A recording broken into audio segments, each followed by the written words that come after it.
وكان سيدنا النبي عليه الصلاة والسلام لما يلاقي السيدة عائشة متضايقة كان يروح يتكلم معاها، سيبهاش متضايقة. كان عارف ده اسمه التخلق باسم الله الأول المبدئ. زي ما ربنا دايما بيبدأنا بالإحسان احنا كمان نعمل كده. كان يشوفها زعلانة يقول لها أنا ببقى عارف متى تكونين عني راضية ومتى تكونين علي غضبة. تقول له بتعرف منين؟ يقول لها لما تبقي عني راضية تقولي لا ورب محمد، ولما تبقي زعلانة مني تقولي لا ورب إبراهيم. فتقول له والله ما أهجر إلا اسمك، أنا ببقى زعلانة بس لكن أنا قلبي كله عندك، بس أنا يعني إيه ببقى متضايقة شوية كده.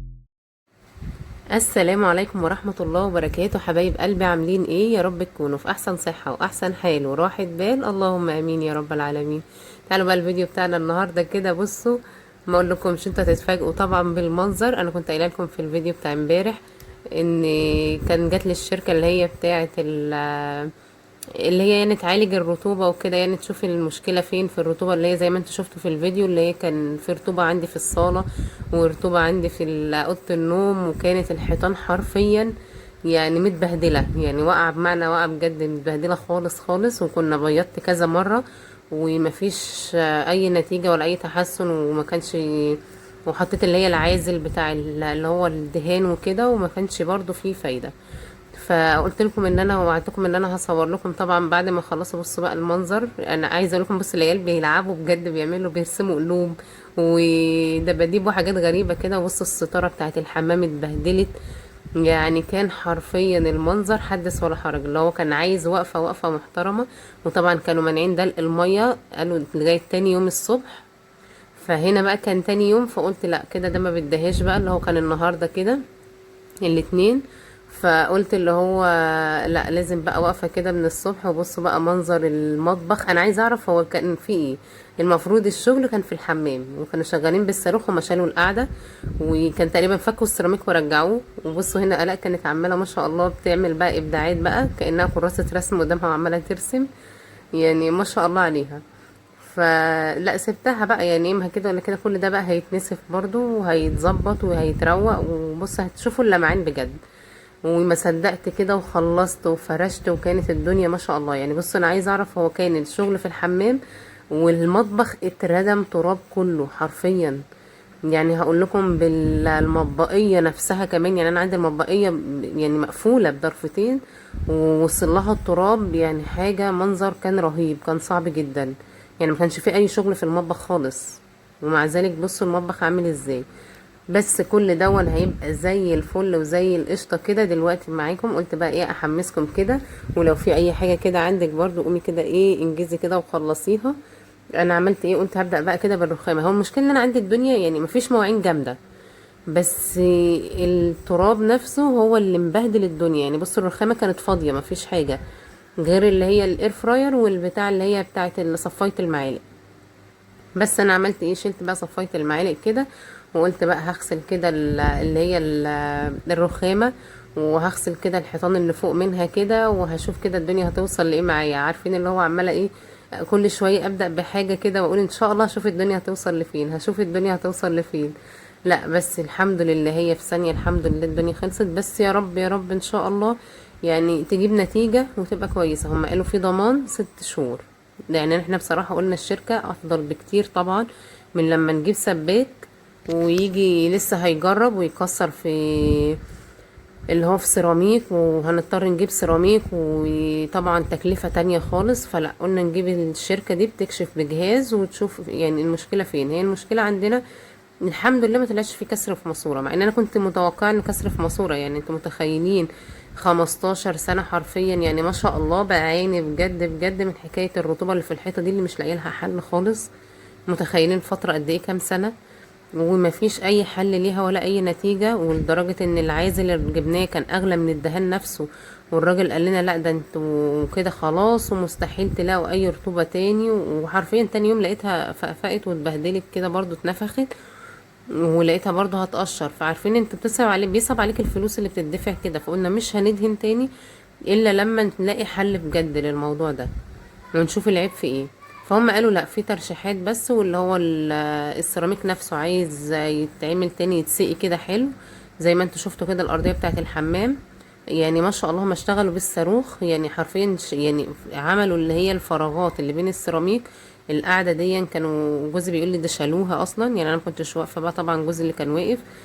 فقلت ما شاء الله يعني كويس، الحمد لله ان هي برضو ايه يعني بيشتغلوا بضمير، لان هي طبعا عليها ضمان 6 شهور. بس الدهان ما بندهنش دلوقتي، انا قلت ده احنا هندهن عشان نلحق الضمان.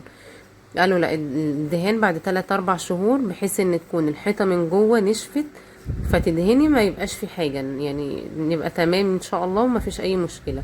فقلنا تمام، يعني ايه ان شاء الله ان شاء الله يا رب نكون من اهل الدنيا على شهر 10 كده ولا 9 ان شاء الله الواحد يدهن ونشوف بقى هيحصل ايه.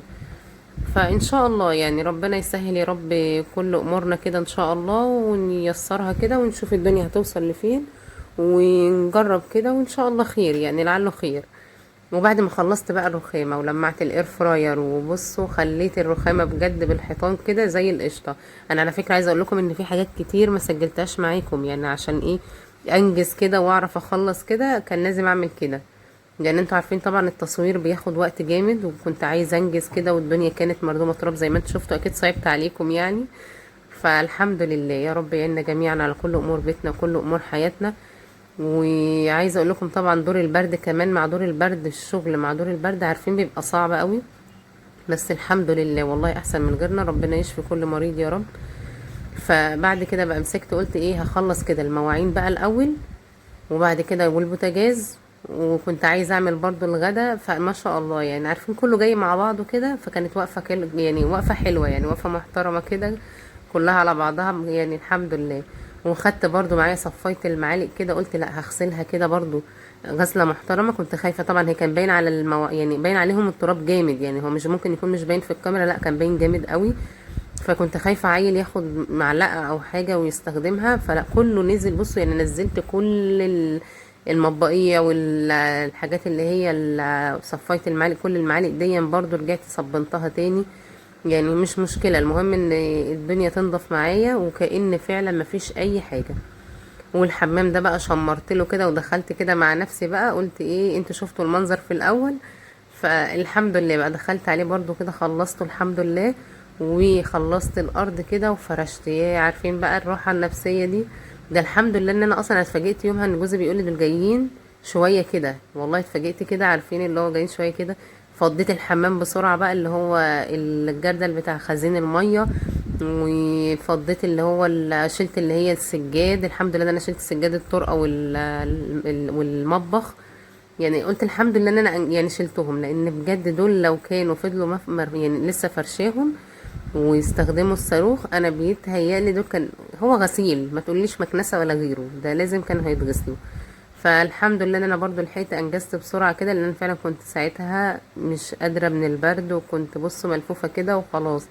بس اول ما قال لي بقى عارفين اللي هو ما صدقت كده، انا عايزه حاجه بجد يعني تنقذني من حكايه الرطوبه اللي في الحيطه دي، وان شاء الله تبقى المشكله اتحلت يا رب يا رب ان شاء الله. ادعوا لي كده تكون بس المشكله اتحلت على كده، لاني مش عارفه بصراحه، خايفه ان يحصل يكون لسه فيه برضو حاجه ولا كده، فبقول يا رب يسترها ان شاء الله، لان احنا تعبنا وجربنا كتير جدا. وكذا حد يقول لنا ده من المحبس، ده مش عارف من ايه، ده من الحنفيه، لا ده من الحوض، من ماسوره ممكن تكون مكسوره، ماسوره مكسوره. فالحمد لله يعني انا بقول الحمد لله الحمد لله ان ما طلعتش ماسوره مكسوره، يعني كانت برضو كانت هتبقى تكلفه جامده ان احنا هنكسر السيراميك هنكسر، وهتحتاج بقى سيراميك ومواسير او ماسوره او كده، فالحمد لله. فقلت الحمد لله على كده، وان شاء الله ان شاء الله كده تكون اتحلت يا رب ان شاء الله، ويكون فعلا على رأيهم. وانا قلت فعلا ممكن يكون ال3 شهور اللي هنستناهم او ال4 شهور، يعني ايه تكون الحيطان من جوه لو في اي ميه متخزنه او رطوبه او كده تنشف. فان شاء الله ان شاء الله خير. مع اننا برضو حكايه يعني ان احنا نسقي الارض بتاعه الحمام دي احنا سقيناها على فكره كذا مره، وانا كنت ساعتها انا بعملها بنفسي، يعني انا فاكره كنت اعملها يعني كذا مره اعملها انا مع نفسي، وقبل كده برضو جبنا سباك وعملها، فالحمد لله. فهنا بقى بص كنت حاسه بقى ان الدنيا هنا بدات تروق معايا، يعني حتى الحلل كده كنت عندي برضو اللي هي الحله بتاعه الرز وحله الفاصوليا، والحمد لله كان ما شاء الله كانوا خلصوا، فقلت ايه برضو هاخدهم في ايدي كده اغسلهم. فالحمد لله. على فكره والله فكره ان انت برضو تعملي الاكل على القد ويخلص كده على طول في وقتها، احسن 1000 مرة. يعني عارفة، وكملي مثلا باي حاجة، حتى يعني لو لقيتي عيل بعد كده جاع وعملت له بضاية او حاجة، احسن 1000 مرة ما تعملي الاكل كتير ويترمي. يعني بصي بتبقى ربنا يا رب يسترها علينا بجد، بتبقى بصي يعني بعد كده انت هتندمي والله. يعني حافظي على النعمة كده، عشان يعني ايه ربنا يزيدك. فحاولي كده على قد ما تقدري اعملي الحاجة على قد وحافظي عليها، وبالذات في الجو الحر اللي احنا فيه. لو عندك مثلا حبة فاصوليا تبقوا اللي هي يعني حبة خضار تبقوا، حبة رز تبقوا اي حاجة. يعني حاولي تحطيهم كده في علبة مثلا او في كيس حتى، وحطيه في التلاجة. وتعالي تاني يوم مثلا ممكن هتعملي خضار او حاجة، نوع خضار حطيه سخنيه وحطيه جنب منه.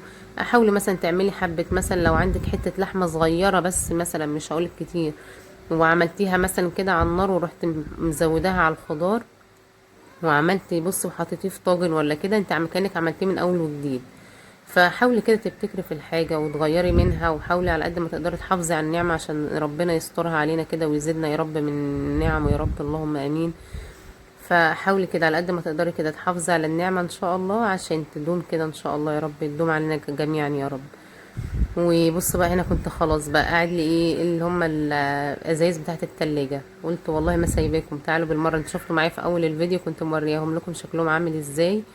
فالحمد لله، يعني عايزه اقول لكم لا وما شاء الله، يعني الشركه تحسوها برضو ايه رغم ردم التراب ده، لا بس شغلهم تحسوه نضيف قوي. يعني كل اللي استخدموه تقريبا كان جردل بس، عشان خاطر يعملوا فيه الاسمنت، والله ونضفوه برضو صدقوا قبل ما يمشوا. حتى انا ما اعرفش هم نضفوه ازاي، ما لقيتش حتى الميه مثلا مدلوقه مبهدلين الحوض او مبهدلين القعده اعزكم الله او كده، لا. يعني ما شاء الله عليهم بصراحه، حسيت ان لا شغلهم نظيف جدا. انما بقى فكره التراب واللي حصل دي بقى ايه يعني ايه، خلاص يعني هو اشتغلوا، هم لازم هيشتغلوا شغلهم صح، واحنا هننضف بقى مش مشكله. فالحمد لله.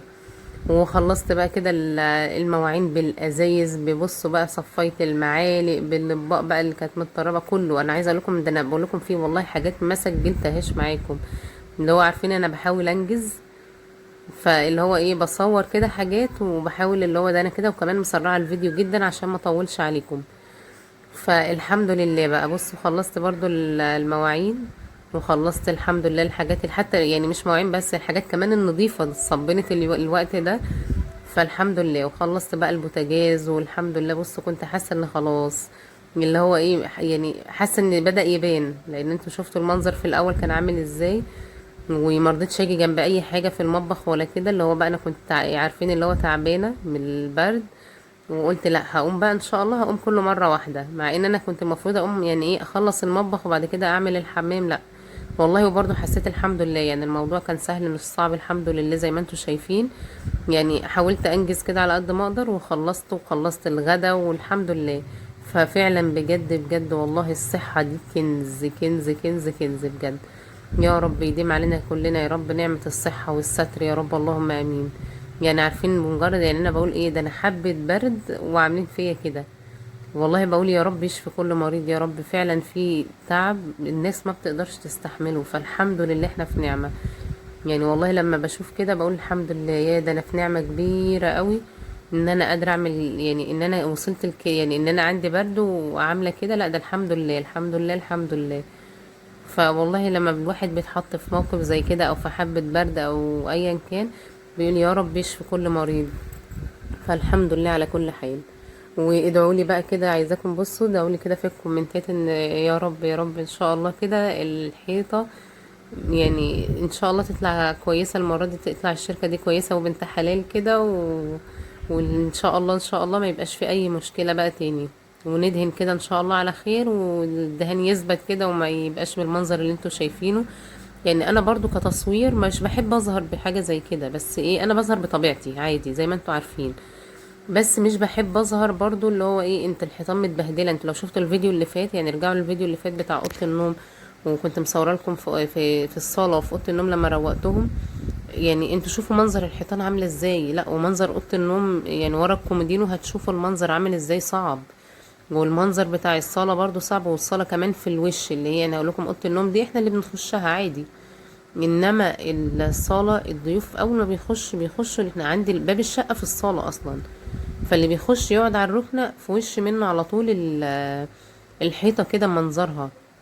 فالمنظر صعب فعلا بجد. فادعوا لي بقى كده ان شاء الله، ان شاء الله تدهن على خير يا رب، اكرمنا كده وندهنها على خير، وان شاء الله ما تتبهدلش تاني مننا يا رب ان شاء الله. وخلصت، بص بقى انا هنا كنت خلصت المطبخ وخلصت الحمد لله الحمام، وكنت بص بقى مبسوطه قوي، انا كنت هنا مبسوطه قوي. وبص بقى جبت عملت ايه، قلت هعمل بقى مكرونه بشاميل كده، حاجه سريعه كده كله في صينيه واحده وزي الفل. فعملت ايه، جبت بقى هنا البصلايه كده محترمه كبيره قطعتها، وجبت نص كيلو البانيه. بقى انا عملت ايه، فكره حلوه قوي يعني، حاولت ايه اوفر شويه، وقلت اللي هو شلت كام حته كده، كام قطعه كنت بجيب يعني قطعه البانيه، احاول اخد الحروف منها واشيل حته مثلا صغيره، ده نص كيلو بانيه. وكنت ايه وخدت الحتت اللي هي عارفين اللي هي بتبقى متهروله شويه كده، اللي هي ما بتبقاش على بعضها، دي خدتها وقطعتها برضو كده في الفري مع يعني ايه، قطعتها كده اللي هو زي ما انتم شايفينها كده للمكرونه. يعني اللي شلتهم تقريبا ما يكملوش يعني بتاع 5 6 حتت على عددنا. قلت في مره بقى هاجي اعمل مثلا مكرونه بالصلصه، يبقى كل واحد قطعه بانيه جنب منها. فلو في حته زياده مثلا خلاص يبقى ايه، الحاج صاحب البيت حتتين واحنا كل واحد حته، ويبقى الف هنا وشفا، وتبقى الموضوع اتقضى كده وزي الفل. وبعد كده بقى عملت ايه، لما حطيت البصلة حطيت عليها بقى الفراخ، وحطيت عليها اللي هي التوابل بتاعتها، ويعني ايه كل ده وانا بشوح بقى كده، وحتة قرن فلفل حراق طبعا احلى من الشطة بكتير. وبعد كده كانت خلاص داخله على التسويه برضو، رحت حطيت عليها اللي هي حبه صلصه. طبعا هي كانت انا بحب طبعا القوطه لما تتضرب في الخلاط، بس مين بقى، انا كنت فصلت. فالحمد لله هحط لي عليكي يعني ايه، هحط لك كده حبه صلصه كده معلبه وزي الفل، والله كان طعمها الحمد لله بالف هنا وشفا لكل اللي كل. وبعد كده اللي هو قطعت بقى عليها فلفل. انا عايزه اقول لكم احنا كمان بنحبها بالزيتون، بس ما كانش فيه زيتون، بس كله شغال عادي عادي تمام الحمد لله، فضل ونعمه. وهنا بقى كنت خلاص بقى ايه طفيت عليها، وجبت بقى البشاميل برضو عملته كده طلع كريمي وزي العسل. بس عايزه اقول لكم بقى كان في مشكله ان هو كان قليل شويه يعني، كان قليل سيكه كده، كان عايز يكتر. طبعا احنا بنحب البشاميل كتير، بس والله طلع جوسي برضو، انا معرفش عملت ما شاء الله طلعت حلوه قوي بألف هنا وشفا. هي ممكن الفكره كمان لما بحط عليها حبه اللي هي حبة على المكرونة كده الأول زي ما انتوا شايفين كده، وبقلبها، فممكن ده بيخليها برضو يعني ايه، يعني تبقى جوسي شوية كده، وتبقى كلها كأنها فيها بشاميل. فبألف هنا وشفا. وحطيت بعد كده في النص اللي هي الفراخ كده زي ما انتوا شايفين، وبحط عليها الطبقة التانية. وجيت بقى قلت ايه، لما لقيت البشاميل قليل انا وآلاء بقى قعدنا نحط بقى، احط ايه جبنه موتزاريلا بقى، اللي هو مش موتزاريلا. أنا قلت لابني هات لي كيس جبنه موتزاريلا، راح جايبهولي اللي هي الجبنه اللي هي الفور تشيز تقريبا، او هي يعني تقريبا هي اللي هو الميكس يعني، كيس ميكس.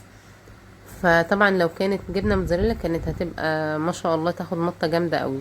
بصوا بقى هنا دي آلاء عماله ايه اللي هي عايزه حته تدوق الفراخ، فعجبتها قوي وعماله توريها لكم وتوريها لكم من جوه، كانت مبسوطه بيها. فبتقولي لا طعمها حلو قوي، فقلت بقى الف هنا وشفا. طبعا الصينيه دي ما شاء الله بقى، بصوا دي يعني تقعد معانا ايه حبه حلوين بقى، تكفينا ايه يعني. انسى شويه بقى كده اللي هو انا كبرت الصينيه، قلت عشان يعني ارتاح كده شويه، ولما ابقى تعبانه كده وقاعده تبقى ايه كل واحد هيحط قطعه كده وياكل، ما يجوش يقول لي احنا جعانين ولا قومي اعملي اكل او كده. فبألف هنا وشفا يا رب الكل اللي كل منها.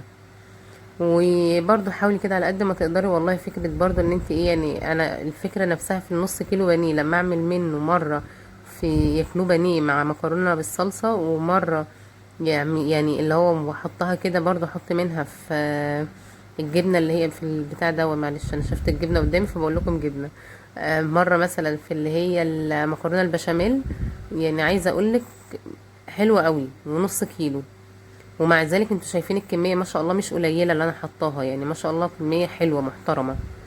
والله كنت المفروض اضربها كمان في الكبة بترمي اكتر، بس انا لا كنت كسلت بقى اطلع الكبة، عارفين بقى اللي هو انا خلاص جبت اخري. وجيت بقى هنا كنت خلصتها وحطيتها بقى في الفرن، ودخلت بقى خدت دش محترم، وقلت بس تكون استوت واخرج بقى كده اللي هو ايه على الجرف على طول. فالحمد لله الحمد لله يا رب كده يدينا الصحة جميعا يا رب، والستر وراحة البال يا رب، اللهم امين يديمها علينا جميعا. فعايزه اقول لكم بجد بجد كانت يوم كان الحمد لله، يعني هو ما طولتش قوي، يعني عارفين اللي هو ايه، ساعتين كده 3 واقفه بس، ما شاء الله يعني خلصت كله بالحيطان بالدنيا، الحمد لله بقت زي الفل معايا، فالحمد لله. بص بقى، انا ما كنتش متخيله ان البشاميل، انا توقعت ان هو قليل، لا هي طلعت بصوا والله جوسي جدا وحلوه ما شاء الله، جميله قوي. فبألف هنا وشفا. انا طبعا عندي جوز بيحبها بالصلصه، فبعملها بالصلصه بصراحه، واحنا خلاص اتعودنا عليها يعني كلنا. فالحمد لله بصوا شكلها بقى، والجبنه بقى مديه طعم للوش. انا عايزه اقول لكم انا بسيب المكرونه كلها وامسك في الوش، انا عامله زي العيال الصغيره على فكره، يعني عارفين اللي هو لا الوش بتاعها كده، وبالذات اللي بالجبنه كده، لا بيبقى طعمها حلو قوي. هي فكره الفول تشيز كمان ليها طعم كده لما فيها جبنه رومي وشيدر وكده، فمديه طعم حلو قوي. فبص بقى، هنا دي كانت الاء بقى عايزه تدوق برضو وتشوف بقى الطعم ايه، واقفه جنبي، هي واقفه جنبي اصلا، عايزه اللي هي ايه يعني، اعمل ايه معاكي يا ماما، عارفين اللي هو انا صعبت عليها يعني في اليوم ده بجد، صعبت عليها الحمد لله. فبألف هنا وشفا يا رب الكل اللي كل منها، ودعواتكم ليا كده من قلبكم كده ان شاء الله بصلاح الحال، وان ان شاء الله ان شاء الله كده يعني ما ارجعش تاني الموال اللي هي الرطوبة تاني اللي في الحيطة دي، نكون اتحلت يا رب يا رب تكون اتحلت، لان انتوا ما تتخيلوش، انا بقول لكم 15 سنة بعاني من الموضوع ده، فادعولي بقى ان شاء الله كده من قلبكم تكون اتحلت ان شاء الله. وهنا بقى كنا خلاص بقى، بصوا وآلاء كانت جابت لي بقى علبة المخلل وفضيتها في طبق كده، ويا رب يا رب كده يكون الفيديو عجبكم كده، ودعوة حلوة كده من قلبكم. وقولوا لي بقى ايه رأيكم بقى كده في فيديو النهاردة، وما تنسونيش كده بلايك والاشتراك كده عشان القناة تكبر بيكم كده يا رب ان شاء الله على خير، واشوفكم ان شاء الله في فيديو جديد.